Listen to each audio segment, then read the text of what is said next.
يقدم لكم هذا البرنامج برعاية موبيليس، الراعي الرسمي للمنتخب الوطني والاتحاد الجزائري لكرة القدم. موبيليس، معا نصنع المستقبل.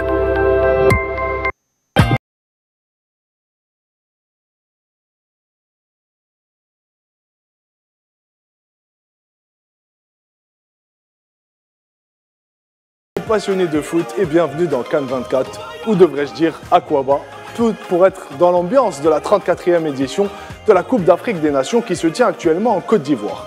Durant un mois, on s'invite chez vous pour vous faire vivre les meilleurs moments de cette Cannes 2023 comme si vous y étiez. Mais à présent, l'heure est au folklore et au spectacle sur et en dehors du terrain, à commencer par le match de notre équipe nationale. Notre équipe nationale qui s'est contentée d'un match nul. On a vu, il y avait la place pour mieux faire, surtout en première mi-temps. On pourrait espérer mieux de la part des joueurs de Djamel Belmadi. Malheureusement, il n'en est rien. On se contentera du match nul avec un esprit revanchard pour cette Cannes 2023.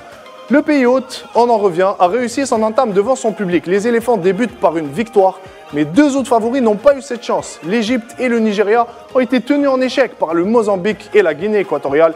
La surprise, en revanche, nous vient du Cap-Vert, qui s'est imposé dans les toutes dernières minutes face au Ghana. Dans le groupe C, les Lions de la Teranga se sont baladés face à la Gambie. Ils sont prêts à défendre leur titre. Voilà, le décor de l'émission est planté. Pour débriefer et analyser toutes ces rencontres, j'ai le plaisir d'avoir à mes côtés notre consultant. Il fut l'un des attaquants les plus talentueux, pour ceux qui ne le connaissent pas, de sa génération. Du haut de ses 28 sélections, Hakim Meddan, bonsoir. Bonsoir Sid Ahmed et merci pour la présentation. C'est rien, c'est nous qui vous remercions d'être avec nous. Je rappelle, vous avez occupé plusieurs postes à la Fédération algérienne de football. Vous avez été entraîneur, vous avez été pas à la sélection, vous avez joué dans plusieurs clubs algériens et notamment cette fameuse Cannes 90 en Algérie qu'on avait... 88-90. Très bien. Donc, merci encore une fois d'être avec nous. On devrait aussi avoir notre envoyé spécial à Bouaké, Salah Faisal, dans quelques instants, ainsi que Ma'mar Djabbar par téléphone. Voilà, le décor est planté. Hakim Meddan, tout de suite, on se penche sur ce match de notre équipe nationale qui vient tout juste de se terminer avec un goût d'inachevé un peu pour notre sélection. On a vu qu'on pouvait mieux faire, surtout en première mi-temps.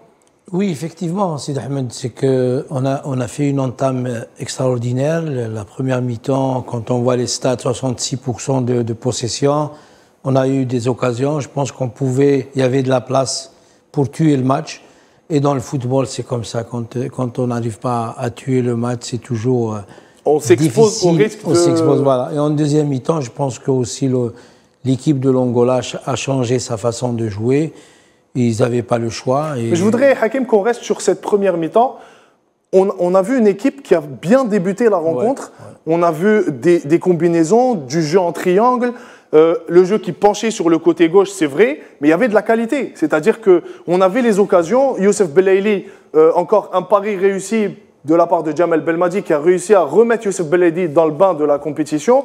L'entente parfaite avec Bounedjah, mais... On reste un peu sur notre fin sur cette première mi-temps parce que je trouve qu'il y avait la place pour aller marquer ce deuxième but et être à l'aise, comme l'a fait le Sénégal tout à l'heure dans l'après-midi. Oui, il y avait de la place pour marquer le deuxième but et comme on a dit, comme tu viens de le dire, c'est que le côté gauche a très bien fonctionné en première mi-temps entre Aït Nouri, Youssef et Ben Nasser. Tout à fait. Aussi, il y a Nabil aussi Bentala parce que tous c'est des gauchers à part Youssef. C'est une équipe qui est pleine de gauchers. Elle a un peu, on a beaucoup joué sur le côté gauche et ça fonctionnait avec des enchaînements.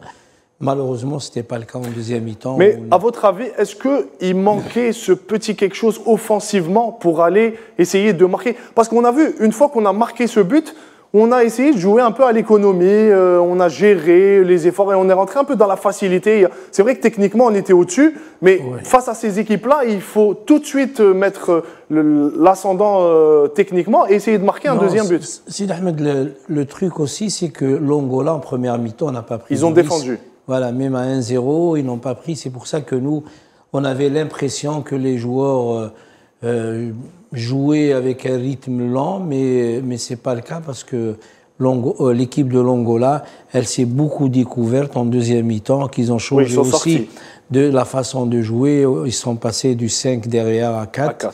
Je pense que c'est ça qui a fait un peu la différence. Mais nous, sincèrement, en première mi-temps, on avait fait une entame fantastique. Et voilà, ce qui manquait le deuxième but, surtout si on n'avait pas le deuxième but extraordinaire de Bordel, ça aurait été le but. C'est un but à la Olivetan. Ça aurait été le but de la CAN. Exactement. Ça aurait été le but de la CAN. Mais bon, c'était un semi-échec. Mais là, on est obligé de se relever et de se préparer pour la suite. Le second match. Bien sûr, pour le second match. Alors, Hakim, vous restez avec moi. On a Ma'ammar Djabbour qui est en direct avec nous à partir de Bouaké. Ma'ammar Djabbour, bonsoir. Bonsoir, Sid Ahmed. Bonsoir également à Hakim. Merci de nous rejoindre, Ma'ammar. Alors, vous avez certainement entendu Hakim Meddan. Je me tourne vers vous, vous qui étiez au stade. On a le droit d'avoir quelques regrets sur cette rencontre, Ma'ammar. Ah oui, on reste sur notre fin parce qu'on a eu deux visages de l'équipe d'Algérie. Une équipe en première mi-temps, appliquée, respectant un plan de jeu rigoureuse qui aurait pu tuer le match. Et puis un autre visage en seconde mi-temps. Et d'ailleurs, en seconde mi-temps, je pense qu'il y a une baisse de régime qui s'est traduite par un temps fort angolais qui nous a coûté très cher. Et d'ailleurs, on a senti Pantaleb qui est comme d'un carton jaune et après qui provoque le pénalty, mais on va pas tout lui mettre sur le dos. Il faut le dire, c'est un ensemble sur le plan défensif. On sentait un peu de fébrilité sur la seconde mi-temps quand les Angolais ont décidé, eh bien, tout simplement, de se projeter, de se livrer. Il y a eu des parcs de balles, il y a eu un jeu décousu, il y a un peu une équipe algérienne qui s'est perdue sur la seconde mi-temps. Alors il y a eu des changements qui ont été faits, mais qui n'ont absolument rien apporté. Je rappelle qu'au milieu de terrain, il y a eu des changements, il y a eu deux changements qui ont été faits, donc il a changé son milieu de terrain, le côté gauche également, avec le circuit préférentiel Bounedjah Belaïli qui a été changé. Donc pour vous dire, en seconde mi-temps, eh bien, l'équipe n'a pas trouvé les solutions et il y a eu une grosse baisse de régime qui s'est traduite par cette égalisation. Et à aucun moment, on a senti l'équipe d'Algérie capable d'aggraver la marque. Même si elle a eu plus de corners, ça s'est traduit par des corners, par des fautes, mais à aucun moment... C'était une domination stérile, Ma'ammar. Ça a été une domination stérile sans vraiment se créer d'occasion de but. C'est ce qu'on retiendra sur cette seconde mi-temps. Donc, en d'autres termes, pour résumer, on a vu deux visages. Deux équipes d'Algérie, une en première mi-temps qui a dominé largement devant 68% de possession de balle, 7 corners, 9 tirs au but, dont 2 cadrés, une équipe angolaise qui est restée défendre, et inversement sur les stats en seconde mi-temps. Ma'ammar Djabbour, vous qui étiez sur place, vous étiez au stade, on a eu l'impression ici, en regardant le match à la télé, que les Algériens en seconde mi-temps ont flanché sur le plan physique. Je ne sais pas si vous avez eu cette impression quand vous étiez au stade. Je partage entièrement votre avis. Il y a eu un fléchissement sur le plan physique qui s'est traduit justement, on a laissé le jeu, on a laissé le ballon à cette équipe angolaise. Et on l'a vu, les Angolais qui ne se livraient pas en première mi-temps et qui ne sont pas du tout sortis. Mandrea n'a pas été inquiété. En revanche, en seconde mi-temps, on leur a laissé le ballon et ça nous a coûté, eh bien, ce but égalisateur qui est intervenu à la 65e, 68e minute de jeu. Et je peux vous dire que les Angolais nous ont fait mal à certains moments. Et puis après, une fois qu'ils ont égalisé, c'était très compliqué parce qu'ils ont fermé complètement les espaces de pouvoir percer cette équipe angolaise. Il manquait cette flamme, il manquait cette énergie côté équipe d'Algérie. Alors la question qu'on se pose aujourd'hui, Ma'ammar, c'est après ce match nul, on connaît l'importance du premier match lors de tournois pareils. Ils sont pratiquement, on va dire que c'est une clé pour aller au second tour. Est-ce que psychologiquement, il n'y a pas les fantômes de la Coupe d'Afrique 2021 qui vont ressurgir du côté de l'équipe algérienne? Vous avez raison de poser la question, parce qu'il misait beaucoup sur ce premier match, sur cette entame de compétition, sur cette première mi-temps qui a dû rassurer Djamel Belmadi. La seconde, en revanche, pas du tout. Alors, ce qu'on peut dire, c'est que les fantômes ont ressurgi. Après ce nul, un but partout. Maintenant, il faudra aller chercher les points lors du prochain match contre le Burkina Faso, qui fait favori du groupe, et notamment lors du dernier contre la Mauritanie, le Morabitoun, qui ne sont pas faciles à jouer, ça je vous le dis. Donc, je peux juste rappeler, pour dire que rien n'est encore compromis, il faudra trouver les ressources sur le plan mental. Je rappelle qu'en 2010, l'Algérie avait débuté par une défaite 3-0 contre le Malawi et avait atteint les demi-finales. Tout à fait. C'est un travail psychologique qui devra être fait par l'ensemble du staff technique de Djamel Belmadi. Mais au-delà de ça, Ma'ammar, est-ce qu'aujourd'hui, on peut avoir... Parce qu'on a vu une équipe algérienne à deux visages. Une en première mi-temps qui laissait présager de belles choses, où on s'est régalé, il faut le dire comme ça. Et en seconde mi-temps, c'est un peu ce qu'on a connu ces dernières années, une équipe algérienne qui laisse le jeu à l'adversaire, qui n'est pas très agressif, qui n'est pas sur les deuxièmes ballons. Donc, on ne sait pas trop à quoi s'attendre avec notre équipe nationale aujourd'hui. Eh bien, oui, elle est sur, je le dirais, sur une courbe sinusoïdale. Voilà, elle est capable d'alterner le très bon en première mi-temps et de baisser en seconde mi-temps ce fléchissement qui nous a coûté cher. Alors, est-ce que on est capable de se rattraper sur le deuxième match? C'est toute la question aujourd'hui. On jouera le Burkina Faso. Il faudra attendre voir cette équipe du Burkina Faso qui a beaucoup d'absents et qui, je le rappelle également, arrive avec l'ambition, elle avait terminé 4e lors de la dernière édition, eh bien, de faire mieux et pourquoi pas d'aller le plus loin possible dans la compétition. Ah ben, Mohamed Jabbour, vous restez avec nous. Je reviens vers Hakim Meddan. Hakim, est-ce que aujourd'hui, le fait d'avoir fait match nul sur ce premier match ne met pas l'équipe algérienne sous pression, en danger pour le second match? Et rappelons que pour ce second match, on jouera à 15h, sous une chaleur qui est un peu plus, on va dire, élevée que si on joue à 21h. Mais est-ce que ça ne nous met pas dans une position délicate dès l'entame de cette compétition? Sid Ahmed, la conclusion, je pense l'analyse aussi de Ma'ammar, il a fait le tour. Je pense que on ne peut pas être aussi bon en première mi-temps et être très moyen en deuxième mi-temps. Je pense que... Pour ne pas dire mauvais. Bon, oui, on ne peut pas dire mauvais. Voilà. Non, je pense que ce qu'ils ont présenté en première mi-temps, sincèrement, ça fait très longtemps que je n'ai pas vu notre sélection jouer de cette façon. Mais en deuxième mi-temps, ça a été vraiment très, très, très moyen. Et c'est pour ça que je dis, il reste bon pour le prochain match. Moi, je pense que je voulais poser la question à Ma'ammar par rapport au climat à Bouaki. Je pense qu'il a fait chaud en deuxième mi-temps. Je pense que les joueurs, ils ont flanché. Il y avait beaucoup d'humidité. Il y avait beaucoup d'humidité. Je pense qu'ils ont un peu flanché. Et dire qu'on est allé se préparer à Lomé. On était au Togo, oui, pensant que c'était les mêmes conditions climatiques, mais on le sait. Hakim, vous le savez mieux que personne. Vous avez joué en Afrique, surtout en Afrique de l'Ouest, où il fait très humide. Donc, même si on y va très tôt pour se préparer, on le voit, les conditions restent très difficiles pour les joueurs. On l'a vu sur la deuxième mi-temps, ils ont complètement flanché sur le plan physique. On n'arrive pas à faire les courses. Sid Ahmed, en première mi-temps, ils ont fait beaucoup d'efforts aussi. Par rapport à l'équipe d'Angola qui était en place, qu'ils étaient bien en bloc bas. C'est pour ça que les nôtres, ils ont énormément couru, ils ont fait pas mal, ils ont joué pas mal au ballon. C'est pour ça que je dis en deuxième mi-temps, ils ont flanché sur le plan physique. Alors, je ne sais pas si on a Chaibi, peut-être en conférence de presse, peut-être avec Salah Faisal. On me dit que la conférence de presse vient de se terminer, donc dans un petit moment, on pourrait avoir Salah Faisal, notre envoyé spécial à partir de Bouaké. Hakim, est-ce que sur le plan du jeu, sur le plan animation, on a vu de belles choses en première mi-temps? D'excellentes choses. Oui, on a vu de belles choses, du jeu en triangle, du mouvement, de la technicité. La passe de Belaïli, elle est magnifique pour Bounjah. Ouais.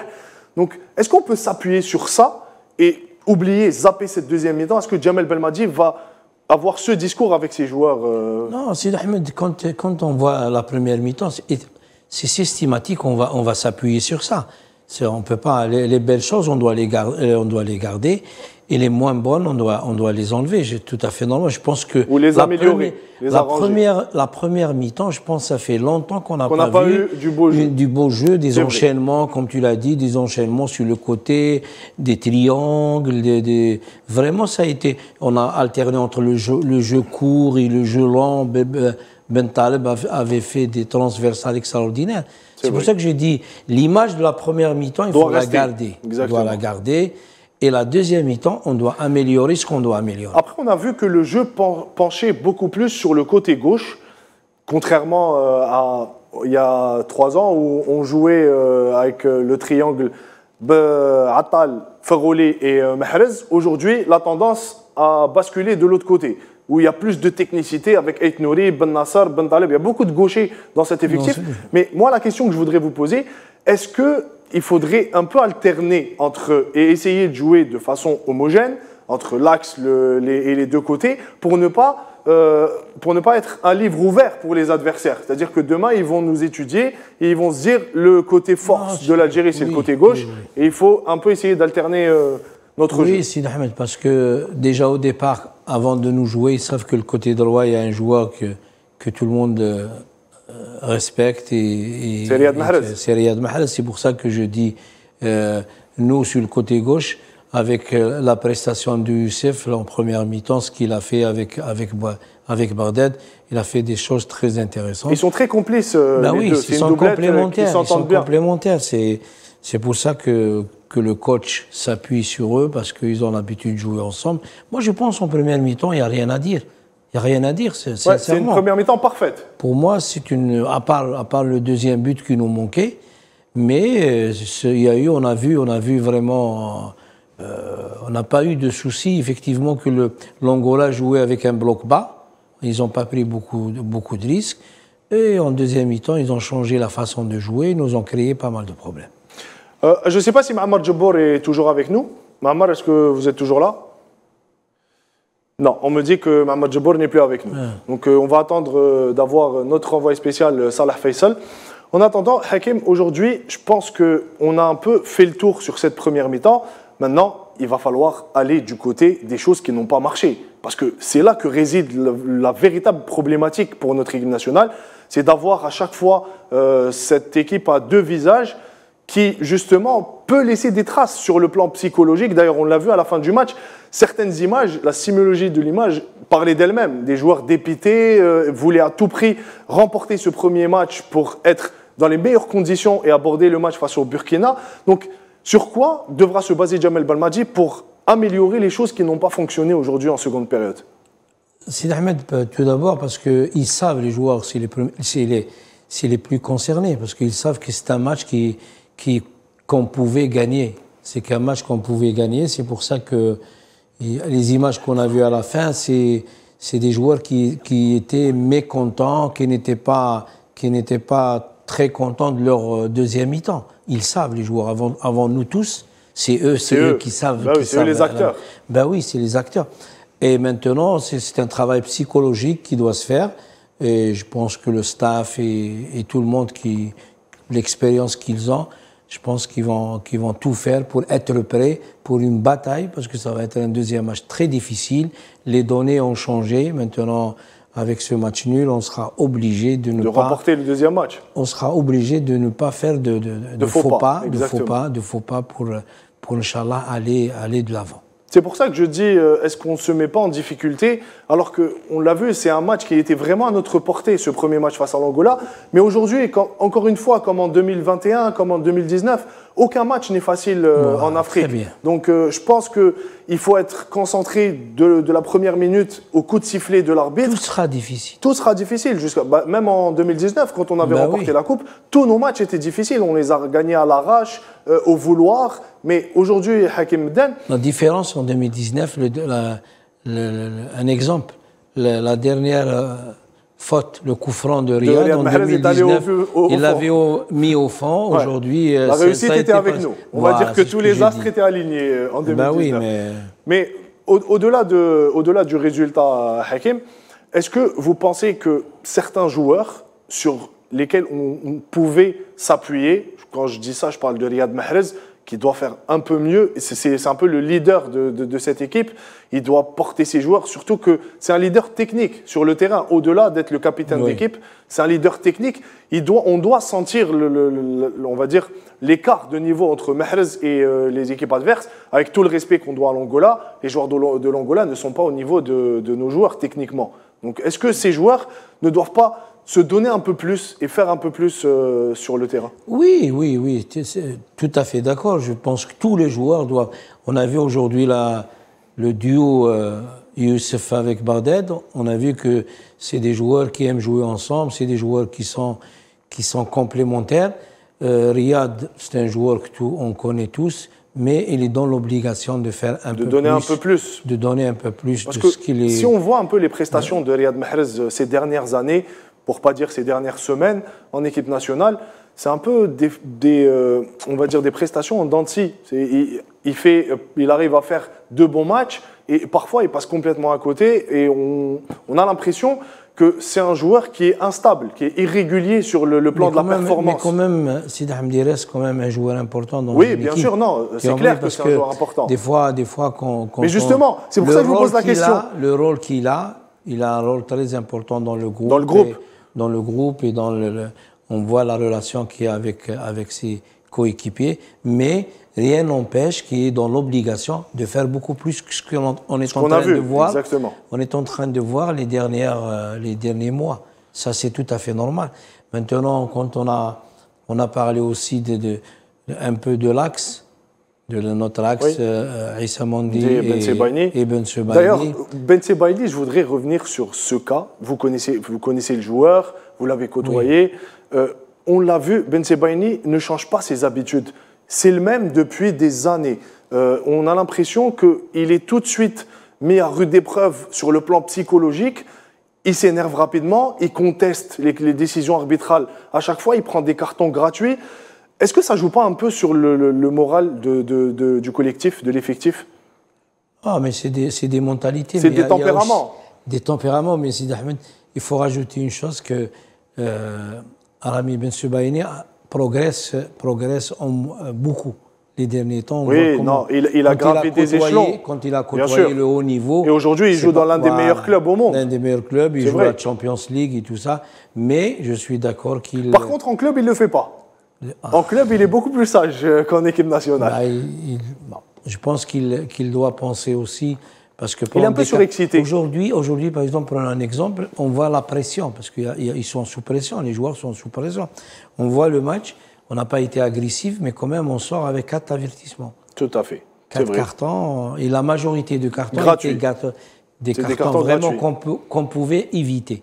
C'est pour ça que je dis, même les nôtres, la pression qu'on met sur eux, elle est un peu, de temps en temps, elle sort du contexte. C'est pour ça qu'on les voit très énervés et on a vu comment ils sont, l'image qu'ils ont donnée à la fin, c'est les premiers concernés, c'est les premiers déçus. C'est les joueurs, bien sûr, c'est eux les premiers déçus, c'est normal. Parce que ils doivent se préparer pour le prochain match. Et ça va être compliqué parce que, je le rappelle, on jouera en milieu d'après-midi avec une forte chaleur, un taux d'humidité plus élevé que quand vous jouez en soirée. Et face à quel adversaire? Face au Burkina, qui ne nous réussit pas trop. On va dire qu'à chaque fois qu'on affronte le Burkina... aussi avec beaucoup de gens qui vont venir parce que c'est un pays limitrophe. Limitrophe, exactement. Ils ont une frontière avec... Il y aura beaucoup de gens, mais ce sera un bon test aussi. C'est, je pense, à 2h30 ou 3 heures de Bouaké seulement. Ouais, de la frontière burkinabé. Après, est-ce qu'on peut, sur ce match, déjà se projeter sur le match du Burkina? Est-ce que vous pensez que Djamel Belmadi va encore s'appuyer sur les mêmes joueurs, sur le même 11, ou est-ce qu'il va essayer de changer un peu, notamment dans le secteur offensif? On aurait pu voir un Aouar aujourd'hui, en seconde mi-temps, avec sa technique, avec sa clairvoyance dans le jeu, il aurait pu apporter certaines choses. Sidi Ahmed, quand toi tu l'as dit tout à l'heure, Mahammar on l'a écouté aussi, on a vu une équipe à deux phases. La première mi-temps, on avait une excellente équipe, on n'a rien à dire. On était performants, on était rigoureux, c'était fluide dans le jeu, tout était beau, sincèrement. Il manquait que le deuxième but. Il manquait que le but. Si on pense comme ça veut dire que cette équipe-là, elle est excellente. Mais quand on voit la deuxième mi-temps, on peut se poser des questions. Voilà, on va se poser des questions et on est obligé de voir des solutions pour essayer d'améliorer la performance de l'équipe en deuxième mi-temps. Justement, on me dit que Mahammar Djebbour nous a rejoint. Mahammar, rebonsoir. Rebonsoir. Mahammar, alors on se projetait sur le match face au Burkina Faso et je posais la question à Hakim Eden, je vous poserai un peu la même question. Est-ce que vous pensez que Djamel Belmadi, après ce match nul face à l'Angola, va changer son 11 de départ avec quelques éléments ou incorporer du 109 à l'image de Houssam Aouar qui, je le disais, avec sa technique, avec sa clairvoyance, les espaces qu'il peut prendre dans le jeu. Est-ce que Djamel Belmadi penserait à donner un sang nouveau à cette équipe en vue du match face au Burkina Faso? Je le rappelle, on jouera en début d'après-midi, ça sera d'autres conditions climatiques. Alors, je vais vous dire, parce que tout à l'heure j'ai écouté, vous avez posé la question concernant les conditions climatiques, elles étaient idéales pour la pratique du football. Donc, il y a pas le climat n'a pas eu d'impact sur le comportement des joueurs. Il faisait 29 degrés, vraiment un temps idéal pour jouer au foot. J'attends que Jamel Belmadi vienne en conférence de presse pour lui poser la question comment est-ce qu'il explique la baisse de régime. Maintenant, sur le deuxième match, s'il reste sur la première mi-temps, on change rien du tout. Maintenant, si on va sur la deuxième mi-temps, il aura sûrement les réponses. Eh bien, il faut apporter des changements. Alors peut-être que les changements se situeront au milieu de terrain, je suppose, à un élément près, je le pense. Et puis l'attaque, est-ce qu'il va reconduire la même attaque ou pas? C'est toute la question. Moi, je voudrais dire qu'il y a un joueur, je ne sais pas si vous en avez parlé parce qu'il y a eu une interruption, qui n'a plus d'impact sur le jeu de l'équipe nationale. Alors on n'ose pas le dire, mais il faut le dire, c'est Mahrez. Eh ben, on vient tout juste d'en parler, Mamar.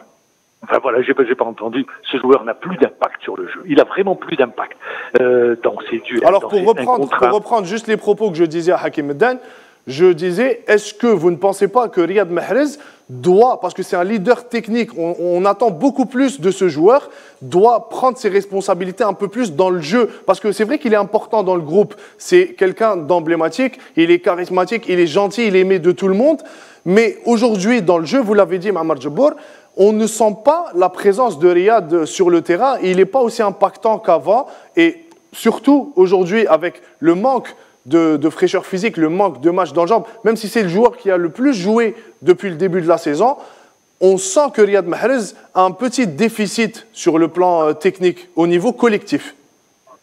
Ah oui, écoutez, moi j'ai vu les 90 minutes, dites-moi à quel moment Riyad Mahrez a fait la différence. Où est-ce qu'il a fait la différence? Moi, je ne l'ai pas senti. Sur les 90 minutes, je n'ai pas en mémoire une action de Riyad Mahrez. Je ne peux pas vous citer une action. Il n'a pas eu l'impact voulu dans le jeu. Vous prenez un joueur comme Aït Nouri, il a été impactant. Vous prenez Attal, il a eu ses débouts. Belaïli aussi, qu'on n'attendait pas, qu'on disait qu'il était en méforme. De qui vous parlez? Belaïli aussi. Belaïli, passeur décisif. Belaïli, il s'est éteint à un moment donné. Mais il a pris la première mi-temps, il a très bien tenu son rang. Donc, c'est pour vous dire... donc, je le disais, ça c'est le premier aspect. Est-ce qu'il changerait, il ne changera pas? Moi, ça m'étonne. Je vais dire, il est indéboulonnable. Maintenant, les changements qui pourraient intervenir, ça pourrait être au milieu de terrain ou peut-être sur une option Slimani ou Nas. Moi, je pense qu'il restera sur son circuit préférentiel, le côté gauche. D'ailleurs, le jeu a penché à gauche, qui va maintenir Aït Nouri, Belaïli et Bounja sur la première mi-temps. Après, il verra en seconde mi-temps. Mais je pense s'il devait y avoir changement, ce serait au milieu de terrain. Mais Ma'mar Djabbour, si on se base sur la première mi-temps et on va dire les combinaisons qu'on a vues, les dédoublements, le circuit de passe qu'il y a eu en première mi-temps, pourquoi changer ce milieu de terrain qui a si bien fonctionné en première mi-temps? Alors, pourquoi je vais le dire. Tout d'abord, Bentaleb, il a tué la première mi-temps, il a répondu présent. Mais il a baissé en seconde mi-temps. Mais je veux dire, c'est l'ensemble de l'équipe qui a baissé en seconde mi-temps. On l'a vu, il était moins impactant dans le jeu, il y a eu du déchet dans le jeu. Alors, Chaibi, c'est pas Rakou qu'on l'a vu. C'est un milieu qui manquait un peu sur la seconde mi-temps, qui s'est éteint au fur et à mesure que les minutes passaient. Après, c'est pour ça qu'il a apporté les deux changements, d'ailleurs. Oui. Ajouté à cela, et vous le savez très bien, et Hakim Meddan le sait également, c'est la gestion des cartons. 4 joueurs ont écopé d'un carton jaune. Il en a parlé, Hakim Meddan en a parlé. Ouais. Donc, il faudra gérer cet aspect-là des cartons. Donc, vous savez, il y a plusieurs paramètres qui interviendront, et le match contre le Burkina Faso devient maintenant un match décisif. Justement, c'est pour ça que je vous pose la question. Est-ce qu'il faut changer ou est-ce qu'il faut garder ce qui a été fait en première mi-temps? Ça, alors, on le verra. Moi, je pense qu'on doit rester sur la première mi-temps. Il faut rester sur cette première mi-temps où l'équipe a fait preuve de rigueur, a vraiment respecté son plan de jeu. On a vu de beaux mouvements. On a vu également de belles combinaisons. Une équipe qui a mis en difficulté l'équipe adverse, qui a obligé l'équipe adverse à rester sur son bloc bas, à ne pas bouger, ce qui n'était pas le cas sur la seconde mi-temps. Eh bien, merci beaucoup, Ma'mar Djabbour. Je rappelle, on vous retrouvera. Et je vous salue bien bas. Merci bien. On vous retrouve la semaine prochaine pour le prochain match face au Burkina Faso. Merci, Ma'mar. Donc, Hakim, il l'a si bien dit. Est-ce que... On l'a dit avant lui. Exactement, on l'avait dit avant lui, il ne l'avait pas entendu. Mais aujourd'hui, on parle de certains joueurs qui sont impactants, d'autres qui le sont moins. Mais le milieu de terrain, pour moi, il a très bien fonctionné en première mi-temps. Il y avait de belles combinaisons, il y avait du jeu, il y avait, on va dire, du mouvement. On parlait de Chaibi qui est un joueur moderne, box-to-box, qui prend les espaces. Donc, Sur quoi faudra s'appuyer pour aller affronter le Burkina en sachant que c'est une équipe très physique? Voilà, c'est ça. Le mot le plus juste, c'est on va jouer contre un adversaire totalement différent de celui d'aujourd'hui. Parce que l'Angola, c'est un pays lusophone. Exactement, c'est une colonie portugaise. C'est une colonie portugaise, ils aiment jouer au ballon, ils savent manipuler. Mais par contre, le Burkina, c'est du solide, c'est l'impact physique qui va primer. Et je pense que surtout au milieu de terrain, et on va avoir des batailles. Mais moi, je ne suis pas du tout d'accord avec Mahamar quand il dit le milieu de terrain, il faut changer. Je pense qu'il y en a.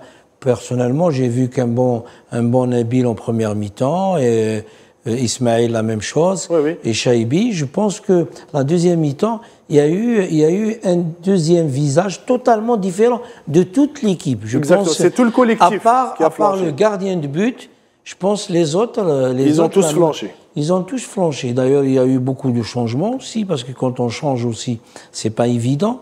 Il y avait la sortie de Youssef, Belaïli, Bagdad Bounja, Youssef Attal, Ben Taleb. Je pense aussi qu'il y a eu beaucoup de changements et quand on change, c'est tout à fait normal que l'équipe... Qu'il y ait un petit déséquilibre. Un peu de déséquilibre, exactement. C'est pour ça que je dis, si on doit choisir, on prendra la première mi-temps. On va vraiment prendre la première mi-temps comme un match référence. On doit s'appuyer sur ses acquis. Pour une mi-temps référence, il n'y a pas mieux. Exactement. Maintenant, pour la deuxième mi-temps, on doit changer. On doit changer parce qu'on n'a pas été bon. Maintenant, pour le Burkina, on est dans l'obligation de se battre, on est dans l'obligation de se préparer parce que ça va être une finale de groupe avant l'heure. Une finale avant l'heure. Ben oui, avant l'heure, parce que déjà le Burkina, comme tu l'as si bien dit, c'est une équipe qui ne nous réussit pas bien. Oui, on a souvent trouvé des difficultés face au Burkina. Parce que eux, c'est l'impact physique. Et en plus, il y a de la qualité offensive devant. Donc, voilà, c'est ça. Mais surtout l'impact physique. Donc après, je pense que ça sera deux configurations différentes, Hakim, par rapport à ce qu'on a vu aujourd'hui. L'Angola avait commencé avec 5 défenseurs derrière et 3 milieux de terrain avec seulement 2 attaquants pour espérer jouer les contre-attaques ou les contre rapides. Mais face au Burkina, ça sera différent. Le Burkina, je sais qu'ils vont nous rentrer dedans. Ils ont la qualité de joueurs pour nous mettre en danger, en difficulté, en sachant qu'on a affronté le Burkina à maintes reprises. C'est des joueurs qui connaissent parfaitement les joueurs algériens. Et avec ce qu'on a vu de notre défense centrale aujourd'hui, est-ce qu'il n'y a pas la place de se dire on est un peu en danger pour le prochain match? Oui, mais ils se connaissent. Je veux dire, les Burkinabés nous connaissent. Oui, ils connaissent très bien. Et les nôtres aussi les connaissent parce qu'ils ont l'habitude de jouer contre eux ces dernières années. C'est vrai que ça va être une bataille et ils vont tout faire, surtout comme on l'a si bien dit, il va y avoir une colonie burkinabèse qui va beaucoup débarquer. De supporters qui va débarquer. Ouais. Et je pense qu'ils vont nous mettre sous pression. Et notre équipe, je le répète, si on garde la mentalité de la première mi-temps, je pense qu'on peut faire quelque chose d'intéressant. Mais si on joue comme on l'a fait en deuxième mi-temps, on va avoir énormément de problèmes, comme tu l'as si bien dit devant, et ils vont nous créer, ils vont nous bouffer. Ouais, ils vont nous créer des problèmes, c'est sûr. Après, je parlerai un peu de la profondeur de banc. Est-ce qu'aujourd'hui, Djamel Belmadi a les cartouches pour faire face à ce genre de situation? Parce qu'on l'a vu sur le banc, il y a quand même des joueurs qui peuvent apporter un plus, surtout sur le plan technique. Sid Ahmed, moi l'expérience, la petite expérience que j'ai, je veux dire que les joueurs qui participent, c'est des joueurs, avant de faire la liste, c'est des joueurs sur qui on peut compter. Maintenant, quand on voit un Sofiane, un Houssam Aouar, un Chaibi. Et il y a un élément important, Hakim, qu'il ne faudra pas oublier. Voilà. C'est Amoura qui va revenir. Est-ce qu'il va apporter plus de profondeur, plus de vivacité? Parce que c'est un joueur c'est une pile électrique, Amoura. Oui, c'est un joueur qui peut apporter. En plus, les derniers temps, on a vu l'impact qu'il a sur le plan offensif.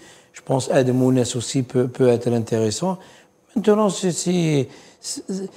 le problème, c'est qu'on avait la possibilité de tuer le match en première mi-temps. Et on n'en parle plus. Exactement. C'était plié, on est tranquille. Et là, on ne l'a pas fait. Dans le foot, tu le connais très bien, tu as joué. Ouais. Quand on ne marque pas, quand on n'appuie pas pour marquer le deuxième but. Quand on ne tue pas. D'ailleurs, on le disait en coulisses. C'est le moment de mettre un deuxième but pour jouer plus libéré. Voilà, c'est ça. Mais bon, Mais ce qu'il faut, c'est qu'il faut garder cette première mi-temps. Parce qu'on ne peut pas être aussi bon en première mi-temps. Et avoir un tout autre visage en seconde voilà, période. Et avoir un tout autre visage. Oui. Ça veut dire ce qu'on a présenté en première mi-temps, ça veut dire que ce groupe, il a de la qualité. Il faut s'appuyer dessus. Ben oui. Très bien. Donc, en attendant de recevoir et de retrouver Salah Faisal, peut-être en zone mixte, on me dit que Jamel Belmadi est en ce moment en conférence de presse. Donc, peut-être qu'on aura des déclarations à chaud d'après-match, peut-être des joueurs, peut-être du sélectionneur national. On attend Salah Faisal avec impatience. Avant ça, Hakim, je voudrais qu'on revienne sur ce qui s'est passé un peu depuis le début de cette compétition, parce qu'on a vu des surprises. On se le dit et on ne cessera de le dire, c'est une Coupe d'Afrique très ouverte qui est appelée à voir des outsiders venir titiller un peu les cadors, les favoris.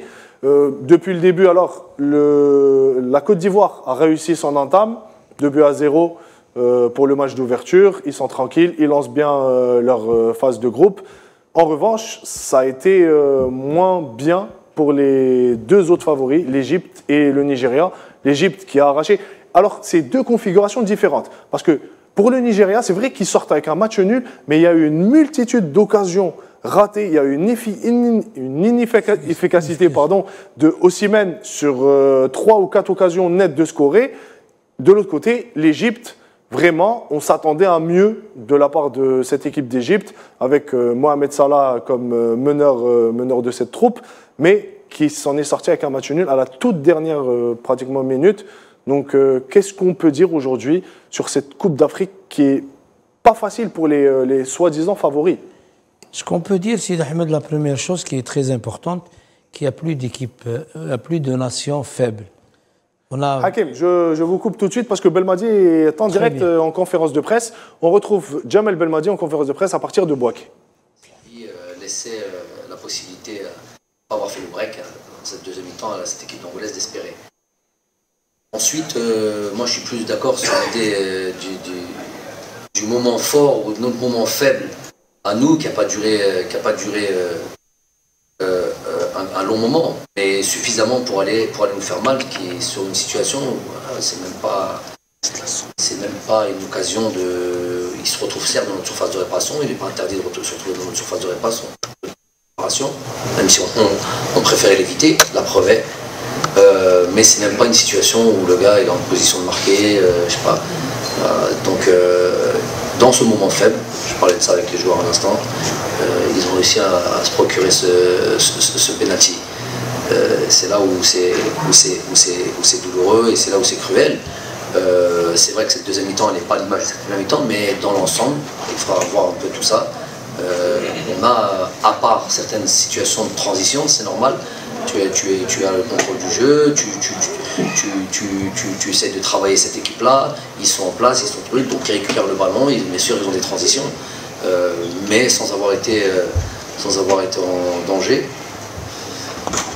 Moi j'explique ce résultat par justement ça, sur notre moment faible, et ça arrive à toutes les équipes. On s'est fait punir sur ce fait de jeu. Et c'est ça qui est hyper rageant, parce qu'on peut passer ce temps faible, repartir, ne pas encaisser de but sur ce temps faible, repartir, et puis peut-être le résultat aurait été en notre faveur, un deuxième but, et puis peut-être un troisième but, parce que voilà, il y avait un 0, ils avaient fait changement tactique, ils avaient enlevé un milieu de terrain pour prendre un temps. Donc ils avaient d'autres ambitions sur cette deuxième mi-temps, et puis là on avait le score idéal normalement pour breaker. Et pour ça il aurait fallu ne pas, dans ce temps faible qui existe, il aurait fallu ne pas encaisser de but. Et bien voilà, c'était Jamel Belmadi sur ce but encaissé sur penalty et sur ce temps faible dont il parle Hakim Eden, vous le savez. On va essayer d'apporter des éclaircissements à nos téléspectateurs. Dans le football, il y a des temps faibles et des temps forts. On dit souvent que dans notre temps fort, il faut marquer des buts. Il faut essayer de concrétiser les occasions qu'on a, chose qu'on n'a pas pu faire, hormis ce premier but. Et ne surtout pas encaisser et être solide sur notre temps faible. C'est ce qu'on n'a pas réussi à faire. Donc aujourd'hui, Jamel Belmadi l'explique très bien en conférence de presse. Ben oui, c'est juste. Ce qu'il vient de dire, c'est ce qu'on est en train de parler depuis tout à l'heure, quand on était bon, quand on prend la première mi-temps, c'est les temps forts. C'est là où on devait faire la différence. Maintenant, en deuxième mi-temps, c'est le temps faible et on a mal joué et on a été puni. Voilà, exactement, c'est le mot. On a été puni sur notre temps faible, donc on pouvait s'appuyer sur ce qu'on a fait de bon et sur notre temps fort pour essayer de marquer ce second but. Je trouve que dans l'aspect global, on n'a pas été assez tueur, comme on dit dans le jargon footballistique. Il fallait qu'on soit un peu plus percutant, qu'on aille vraiment agresser cette équipe au sens figuré du terme, pour essayer de la mettre en difficulté. Parce qu'on l'a vu sur la première mi-temps, dans le contre-pressing, on arrivait à les asphyxier. Ils n'arrivaient pas à se faire sortir le ballon. Il fallait, à ce moment-là, appuyer un peu plus et essayer de marquer ce deuxième but qui nous aurait mis à l'abri. Mais Sidi Ahmed, là, on parle après le match. Mais sincèrement, quand on l'a vu ensemble, le match, en première mi-temps, on ne pensait pas que l'Angola allait revenir avec ce niveau-là. C'est vrai. Quand on fait une première mi-temps avec les enchaînements, avec Ait Nouris qui nous a présenté, avec Youssef, et avec la facilité qu'on jouait, c'était fluide, c'était bien et tout ça. Tout à fait. Personne ne s'attendait maintenant, sauf les sorciers. Les sorciers qui peuvent te dire qu'en deuxième mi-temps, ça va se passer comme ça. Mais le temps fort, je suis d'accord avec toi, le temps fort, on n'a pas profité de ce temps fort. On n'a pas profité de notre temps fort. Surtout, il a duré toute la première mi-temps. Très bien. Et la deuxième mi-temps, le temps faible. Il fallait être plus solide. On a été punis sur une erreur. D'ailleurs, ils n'ont pas eu beaucoup d'occasions. C'est sur une seule erreur, ils mettent ce penalty et ils sont revenus à ce qu'ils faisaient auparavant. Donc, je voudrais maintenant passer à une équipe, Hakim, je ne sais pas si c'est votre avis, moi qui m'a impressionné et qui est bien parti pour conserver son titre, c'est le Sénégal. Oui, je pense. Qui bat la Gambie 3-0, net, sans bavure, c'était une balade pour le Moi, j'ai vu le match. C'est vrai que quand on voit le résultat, le Sénégal s'est baladé avec tellement. Ils sont champions d'Afrique, ils ont fait la Coupe du Monde. C'est l'une des meilleures équipes d'Afrique, même en catégorie de jeunes. Ils ont dominé le continent. Voilà, même en catégorie de jeunes. Et ils ont tout raflé. Personne ne peut contester. Mais il y a un fait de jeu aujourd'hui, c'est que la Gambie, ils leur ont expulsé un joueur. Ils ont joué à 10 la deuxième mi-temps. C'est compliqué. Et quand ils étaient 1-0, le temps...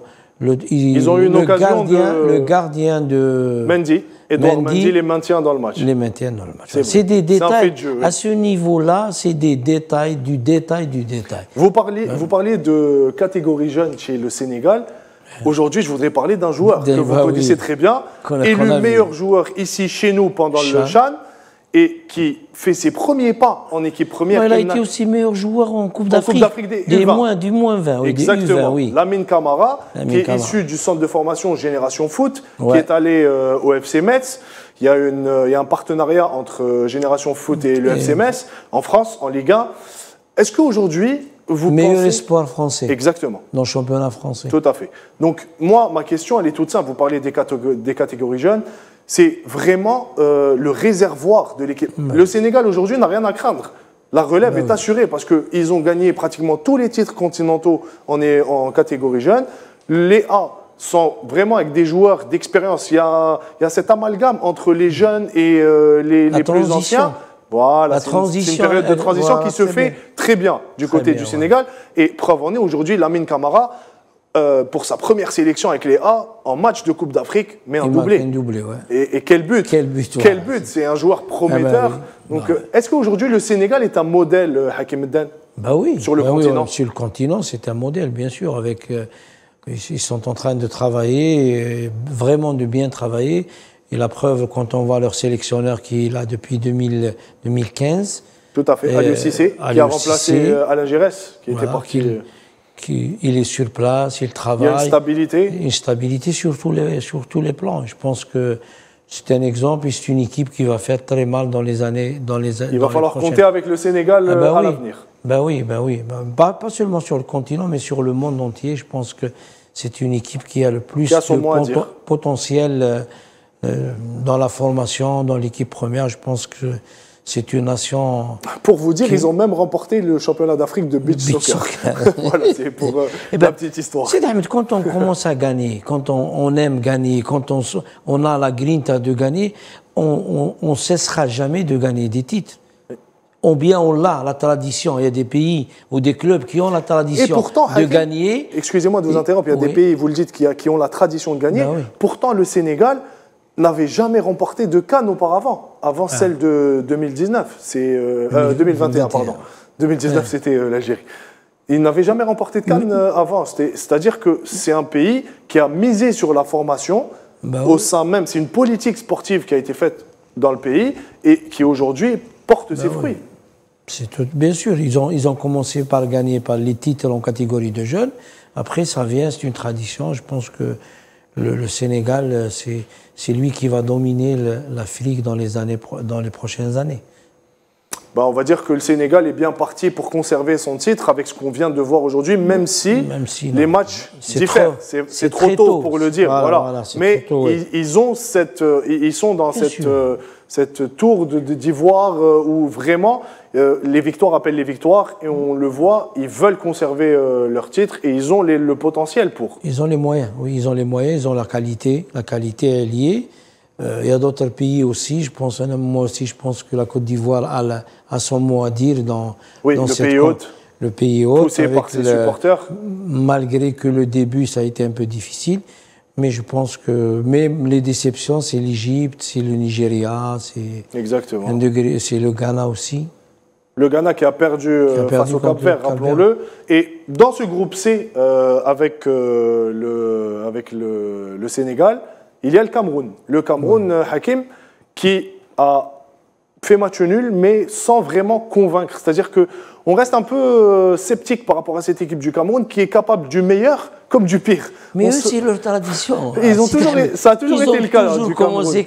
Ils commencent difficilement. Après le dernier match, ils sont menés dans les Ils arrivent à se qualifier quand même dans la difficulté.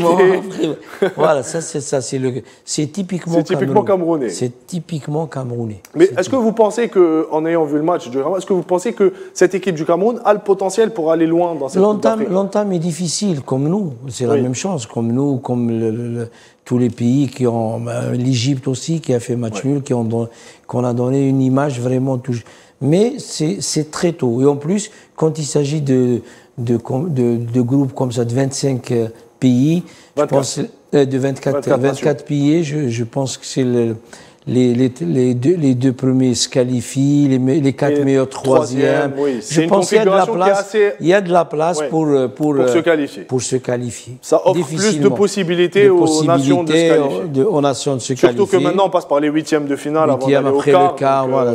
C'est pas notre époque, c'était 8 équipes, deux groupes de 4. Tout à fait. Demi-finale, finale. C'était tellement simple. Et pourtant, l'Égypte avait dominé à une période le continent africain. Aujourd'hui, c'est une toute autre configuration. La cartographie du football africain a changé. Maintenant, je voudrais juste me tourner vers le match de demain, Hakim, dans notre groupe, dans le groupe D, qui opposera le Burkina à la Mauritanie, les Morabitones.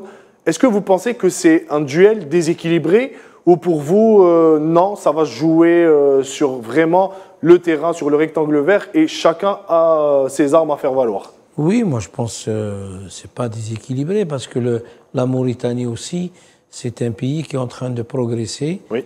On l'a vu avec quand il y avait Corentin Martin qu'il a travaillé avec eux, qu'il a réussi à avoir. Je crois que c'est leur troisième participation. Ben oui, consécutif. Oui. Consécutif. Tout à fait. Troisième participation. Et c'est vrai que contre le Burkina, ils vont essayer. Mais comme on l'a vu maintenant, actuellement, c'est Ahmed, surtout cette Coupe d'Afrique, moi, la première chose, c'est que il n'y a pas d'équipe faible, il n'y a pas de nation faible. On ne retrouve plus les scores de 6-0, 7-0, 5-0. C'est vrai, il n'y a plus de nation faible. On a vu le Cap-Vert, on a vu la Guinée équatoriale. La Guinée équatoriale, déjà, au Cameroun, ils sont partis. Ils nous avaient battus.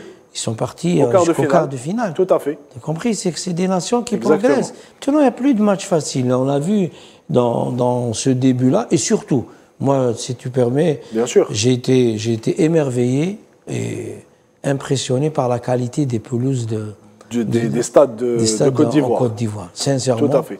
Et même les enseignes, même les stades sont beaux. Oui, c'est ça. Oui. Et c'est agréable à voir. C'est vrai, ça offre du beau jeu, du spectacle. Par rapport à l'édition passée, c'était une catastrophe. C'était une calamité de jouer au foot. En termes de pelouse, c'était une catastrophe. C'était une calamité, mais là, la Côte d'Ivoire, c'est pour ça que j'ai dit cette Coupe d'Afrique, je pense qu'il va y avoir un très très bon niveau et on va voir de très beaux matchs. Et à commencer déjà par les journées qui arrivent, la journée 2, qui opposera, il y aura déjà des chocs dans différents groupes entre la Côte d'Ivoire et le Nigeria, le Cameroun et le Sénégal. Donc on aura droit à de beaux matchs à l'avenir.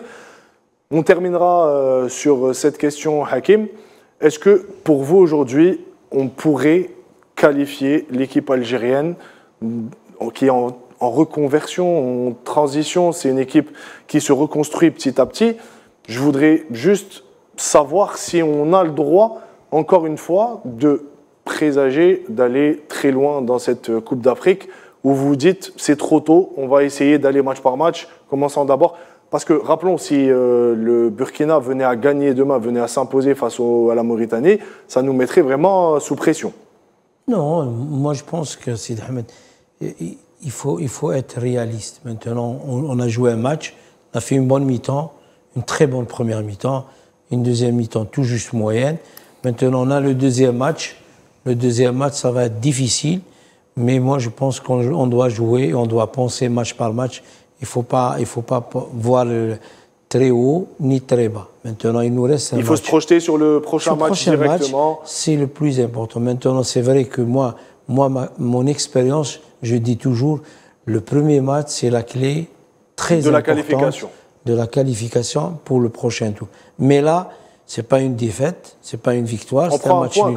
On prend un point quand même. Qui pourra peser qui pourra avoir son pesant d'or à la fin des comptes. Je pense. Et je pense que vous le dites si bien, c'est un point qu'on devrait prendre et s'appuyer dessus pour essayer d'améliorer ce qui est amélioré pour le prochain match. Si on prend la première mi-temps, on dit on aurait dû prendre les 3 points. La deuxième mi-temps, on dit on est satisfait du point pris. Eh ben, c'est tout le mal qu'on souhaite à notre équipe nationale. Merci beaucoup, Hakim, d'avoir été arrivé. Je rappelle, vous serez présent avec moi tout au long de cette CAN. C'est un plaisir de vous avoir et c'est toujours un plaisir de parler football avec vous. Merci beaucoup, Hakim. Merci à vous, chers téléspectateurs. Malheureusement, l'Algérie se contentera du match nul, du point du match nul pour ce match face à l'Angola. Bonne chance pour notre équipe nationale pour le prochain match. Moi, je vous donne rendez-vous lundi prochain, même heure, même station. Restez fidèles à Al24 News et merci à toute l'équipe qui nous a accompagnés ce soir. Au revoir.